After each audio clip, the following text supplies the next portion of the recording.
Well, that little tour of Blackthorn didn't take long. It took like 4 or 5 minutes. There's only one place left to go, and that's the entrance of the Dragon's Den, even though it's closed off by that old guy here. No, only chosen trainers may train here. Please leave. Come on! I dismantled Team Rocket, caught 3 legendaries. How many legendaries did you catch, huh? 0! I got 3 of them. And how many criminal syndicates did you take down? 0! So what do I gotta do to be worthy? Oh, beat that one gym leader who throws a temper tantrum when she loses. Well, guess what? I've done that too! In Goldenrod, in fact. Oh, yeah, so I gotta beat the one in Blackthorn. Seriously, what is it with Johto female gym leaders and their complete inability to take a loss properly? Huh? Gee, stupid region. Anyway, it's time to shuffle my team around a bit, so I'm going to be putting 2 of them in the PC. So I'm gonna put Gengar in, and which other one do I put in? Lapras, Raikou, or Suicune? I think Suicune, yeah. So I'm gonna put Suicune in the PC, and I'm going to get Alakazam in. Who was the last member of my team? I can't even... Typhlosion. I forgot Typhlosion was still in my team. Oh my god, the fanboys are going to be so pissed. Not that I care anyway. So I'm not going to be taking on the gym right now. I'm going to clear out as much of Johto as I possibly can before that. So once the gym is done, there's only going to be the Waterfall Cave in Mount Mortar left. So for now, I'm going to do Route 45 and the part of the Dark Cave that connects to it. And Route 45, once again, it's a fairly interesting route. It's sort of a small maze that goes from north to south. There are way too many paths you can take. It's not as bad as the path that starts from Pacifidlog and goes to Slateport in Ruby, Sapphire, and Emerald, but it's still pretty confusing if you want to try and beat every trainer and get every item on the way here. It's almost as bad when it comes to full clearing the area. By the way, that area in Ruby, Sapphire, and Emerald, I saw a fact on GameFAQs called this the Protractor Path. I quite like that name, actually, so that's how I'm going to refer to it from now on, the Protractor Path between Slateport and Pacifidlog. Anyway, Nintendo revealed the official rules set for one of their official tournaments that's going to take place in Japan in 2010. And if you can imagine, the rule set for next year is even worse than the one that's been in place for the last couple years. Believe it or not, I couldn't believe my eyes when I read this. You're not gonna believe it either. Well, I'm gonna start with the good news, I guess, as I once again delete another phone number. But yeah, the good news is that the level equalizer is going to be allowed this time. So your Pokemon can be level 1, it can be level 50.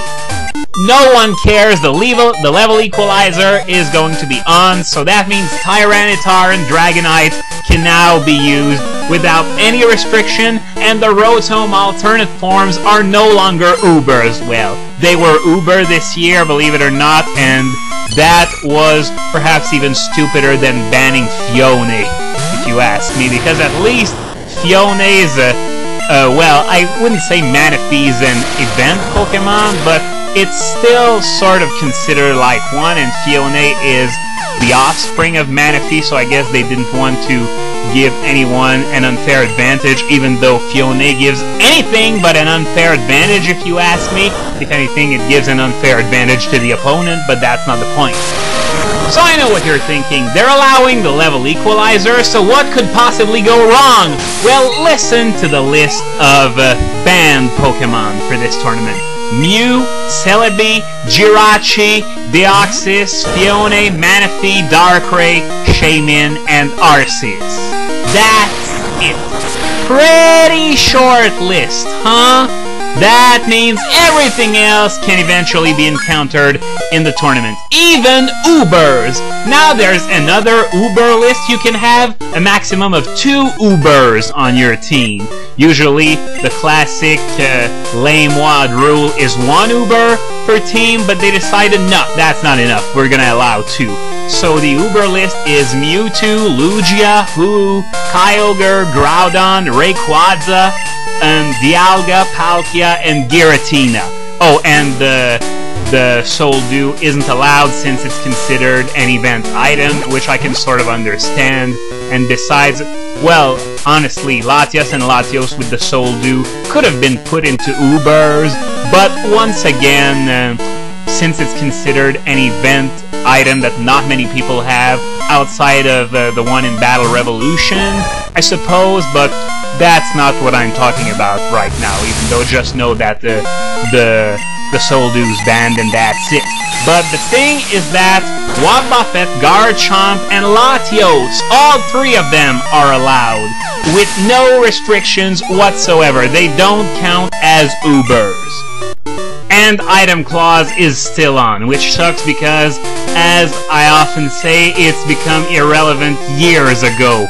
So, oh, I think he wants my phone number, so I guess I'm gonna have to delete another number. But the problem I have with that kind of rule set, allowing Ubers in standard matches, is that, well, it's overly centralized around the Ubers. Whoever takes down the opponent's Uber, or Ubers, as the case may be, is going to be pretty much a surefire win.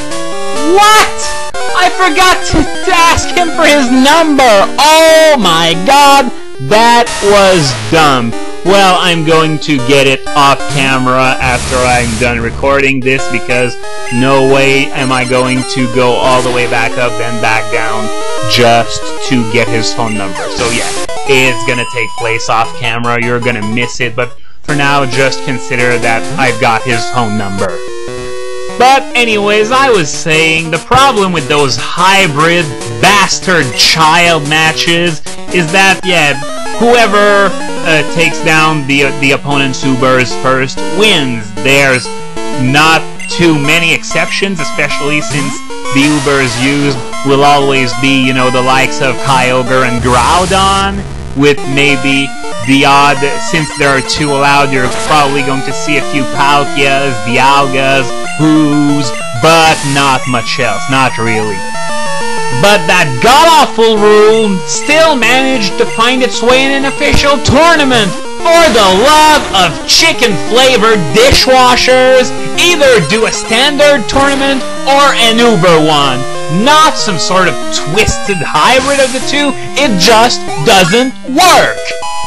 Okay, that's enough for now. It grinds my gears just talking about it. So, let's move on to something else. So the reason I'm doing this area before the gym is because, well, Claire's King Draw, I can probably beat it without much trouble, as I am now, but outside of Whitney's Miltank, it's still one of the bigger pests in the game, especially since it's got that 1 weakness to Dragon, and there are 3 non-fixed damage Dragon's moves. There's Twister, there's Dragon Breath, and there's Outrage. And if you want to use one of the 3, well, odds are you're going to have to use a Dragon yourself, which leads you wide open for an ass-kicking by that King Draw. If it has Ice Beam or Blizzard, I wouldn't be surprised at all. But, yeah, so if you want to beat that King Draw, you really got to use neutral moves. So that's why it's such a pest. And that guy here was just creepy. He drinks HP ups. What's it supposed to taste like? My money is on cough syrup.